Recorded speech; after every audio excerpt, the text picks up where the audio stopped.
First, what the definition of classroom management?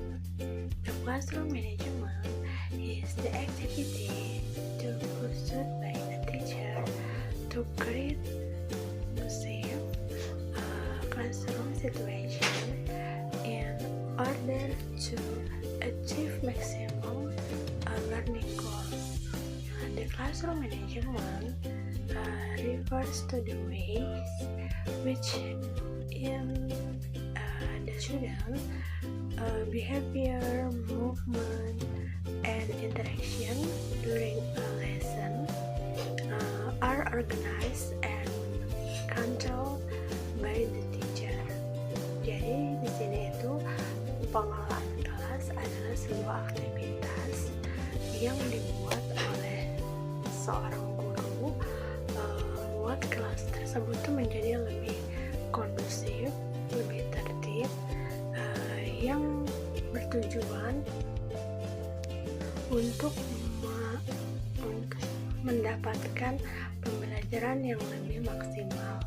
Biasanya classroom management ini mengacu pada cara perilaku, gerakan, dan interaksi siswa selama pelajaran yang diatur dan dikontrol oleh guru.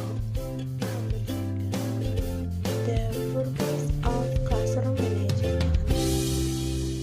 purpose of classroom management is to provide facilities for a variety of student learning in social, emotional, and intellectual environment in the classroom.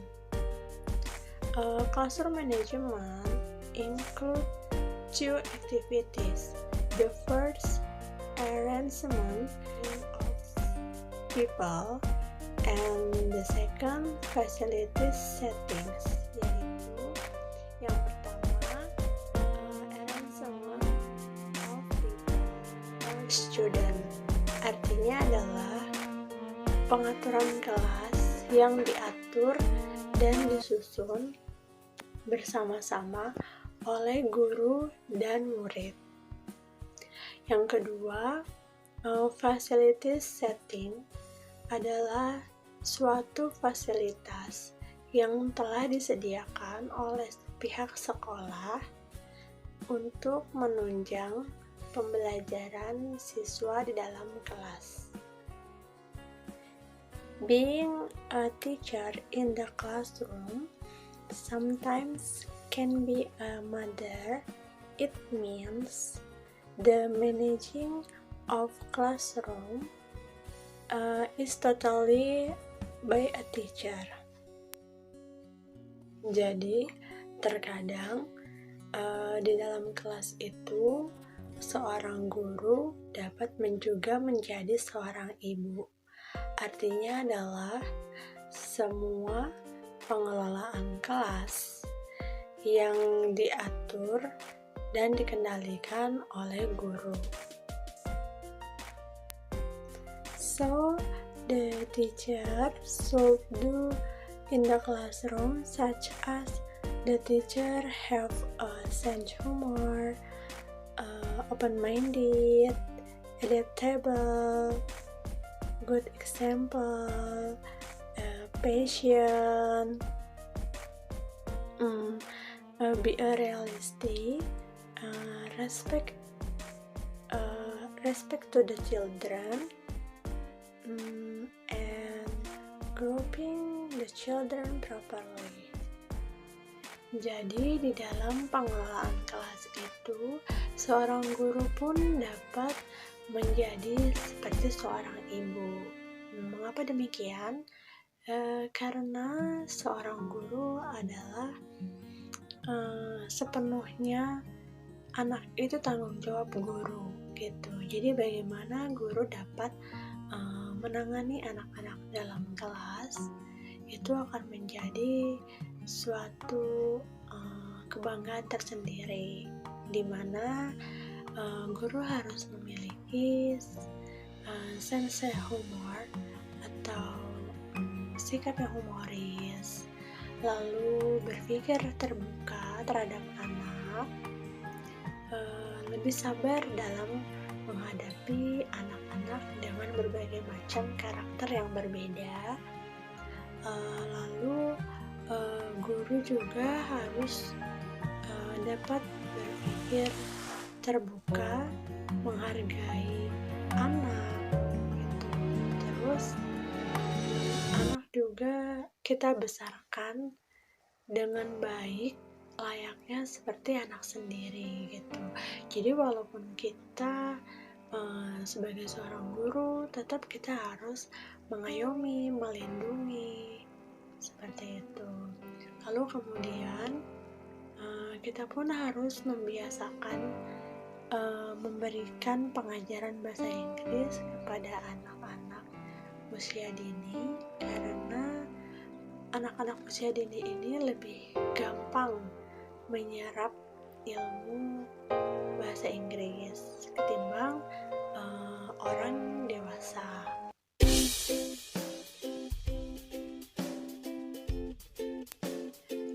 Creating the rules in the classroom, the first teacher should be enjoyed when he or she teaching, otherwise the children can feel the same. Jadi di sini guru pun harus merasa enjoy, merasa menikmati perannya sebagai seorang guru. Maka anak-anak pun akan merasa nyaman bersama guru itu. There are several can be created managing of classroom management. The first, establish class rules of the beginning of the years.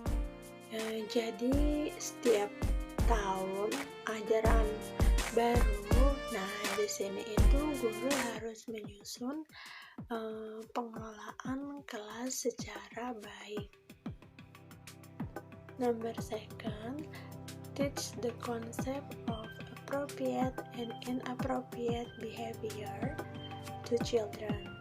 Jadi maksudnya adalah kita harus mengajarkan konsep perilaku anak yang pantas dan perilaku anak yang tidak pantas.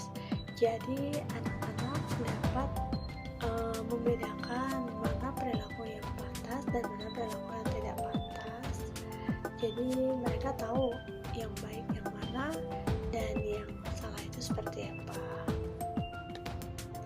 Then number 3, offer the reward judiciously. Jadi di sini maksudnya adalah kita menawarkan hadiah secara bijaksana kepada anak. Jadi itu adalah sebagai bonus untuk anak ketika mereka dapat bersikap baik kepada orang lain. Biasanya hal ini akan menjadi motivasi anak untuk selalu bersikap baik, berpikiran positif di dalam kelas. Number 4, plan more that you think will you need. Jadi maksudnya itu adalah rencanakan perkiraan yang lebih dari yang Anda butuhkan. Biasanya kita harus mempunyai rencana atau planning ke depan yang lebih dari planning yang kita punya saat ini. Itu. Jadi biasanya itu akan berguna ketika planning yang sekarang ini itu gagal, jadi kita punya planning selanjutnya. And then balance activities. Jadi di sini maksudnya adalah keseimbangan aktivitas itu harus sama. Jadi aktivitas yang satu dengan aktivitas yang lain itu harus seimbang. Antara pembelajaran dengan permainan harus seimbang. Antara kegiatan yang satu dengan yang lain itu harus saling berkesinambungan dan saling melengkapi.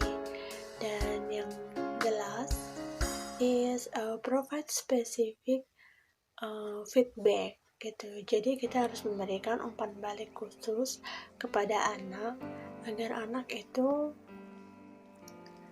mau mempelajari hal-hal baru yang telah kita ajarkan. Jadi mereka akan lebih berkembang baik dalam berbahasa Inggris ataupun dalam hal kegiatan sosial lainnya.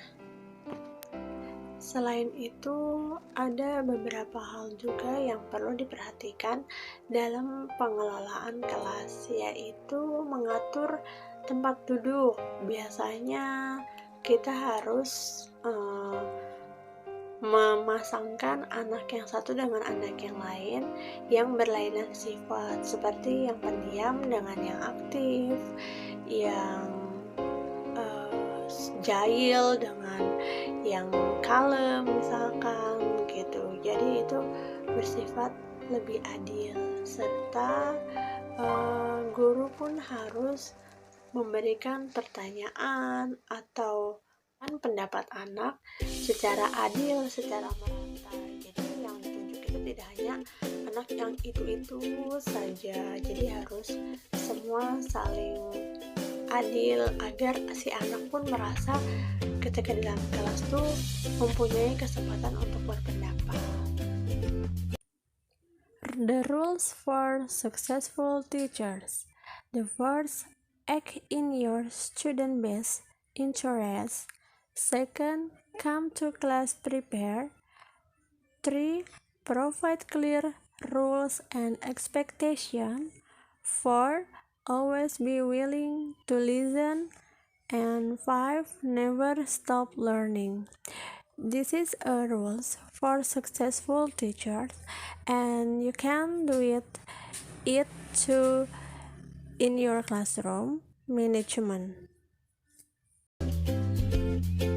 Okay, I think the material is enough from me, and thank you to watching this video.